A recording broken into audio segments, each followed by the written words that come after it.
PM મોદીએ ઈરાનના રાષ્ટ્રપતિ સાથે વાતચીત કરી। પીએમ મોદી ઈરાનના રાષ્ટ્રપતિ વચ્ચે ફોન પર વાતચીત થઈ છે। ઈરાનના રાષ્ટ્રપતિએ પશ્ચિમ એશિયાની સ્થિતિ અંગે જાણકારી આપી।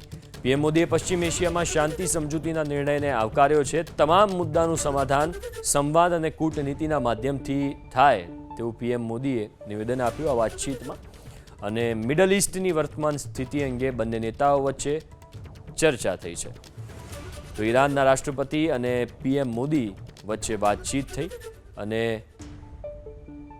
ઈરાનના રાષ્ટ્રપતિએ પશ્ચિમ એશિયાની સ્થિતિ અંગે જાણકારી પીએમ મોદીને આપી છે।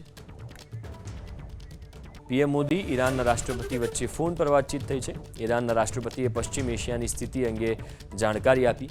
પીએમ મોદીએ પશ્ચિમ એશિયામાં શાંતિ સમજૂતીના નિર્ણયને આવકાર્યો છે। તમામ મુદ્દાનું સમાધાન સંવાદ અને કૂટનીતિના માધ્યમથી થાય તેવું પીએમ મોદીએ નિવેદન આપ્યું। આ વાતચીતમાં અને મિડલ ઈસ્ટની વર્તમાન સ્થિતિ અંગે બંને નેતાઓ વચ્ચે ચર્ચા થઈ છે।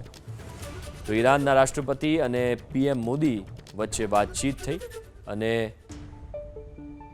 ઈરાનના રાષ્ટ્રપતિએ પશ્ચિમ એશિયાની સ્થિતિ અંગે જાણકારી પીએમ મોદીને આપી છે।